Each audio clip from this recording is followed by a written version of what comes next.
Okay, step one, you need to cut 3 pieces of 8-gauge dead soft copper wire, about 12 inches long to start with, and you can get this from Rio Grande or any other jeweler's supply. Then take the end of the wires and scotch tape them together in a triangle. This end's going to go into the drill chuck. You want to make sure they're in a triangle. Take the untaped end, step 3, and insert it into the vise, and make sure all of them are in contact with the vise jaws. You want to get an even twist on this. Now you want to put the other end of the wires that you taped into the drill chuck, and like I say, make sure they're in a triangle and tighten them very securely. This will make for a good twist.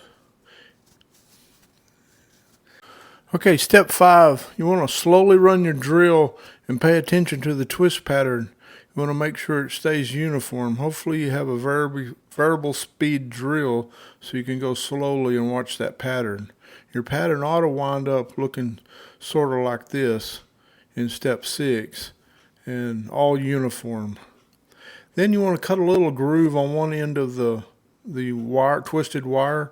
This will make a good starter groove to cut the end off with, and start thinking about the length you want to make this twisted wire cuff.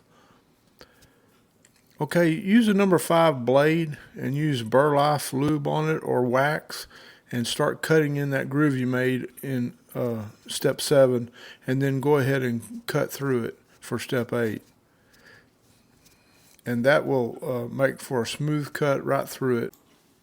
Okay, now you want to cut the other end of the wire off to match the length you need for your customer.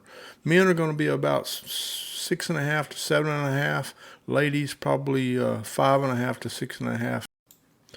Okay, then you want to, in step 10, you want to sand the ends of the wire to make sure there are no burrs, and also you want to taper them down just a little bit so your caps will slip over the ends of them easily. These caps can be bought from Zoro. They're 1/4 inch ID plumbing caps, and they have 1/4 inch inside diameter on them. And I just slip them all the way over the ends of the wire till they bottom, and then I put a little bit of 400-degree solder on the inside of the caps so they don't come off, and that works real good.